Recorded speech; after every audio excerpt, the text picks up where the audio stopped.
નમસ્કાર દર્શક મિત્રો, હું છું આફતાબ દેસાઈ, તળાજા બહુ ન્યૂઝ ચેનલમાં આપનું હાર્દિક સ્વાગત છે।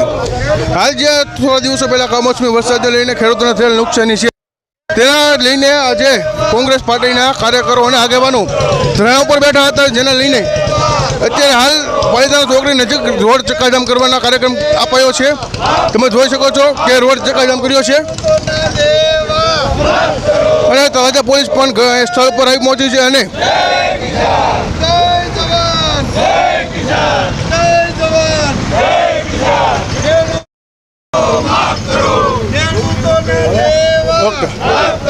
તમે જોઈ શકો છો હાલ અત્યારે તળાજા પોલીસ પણ ઘટના સ્થળ ઉપર આવી પહોંચી છે અને તમામ આગેવાનોની ધરપકડ કરી રહી છે અને તમે જોઈ શકો છો કે ડીંગરઓલી કરીને પણ આગેવાનોને લઈ જઈ રહી છે।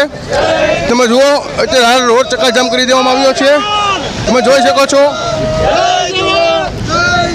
તમામ આગેવાનોને રિટર્ન કરવામાં આવ્યા છે અને હાલ તળાજા પોલીસ સ્ટેશન લઈ જવામાં આવી રહ્યા છે।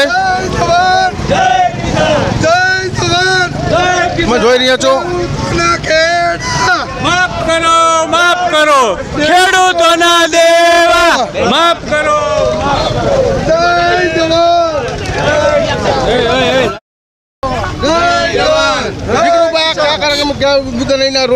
આ ખેડૂતોને કમોસમી માવઠાના કારણે ખૂબ મોટું નુકસાન થયું છે।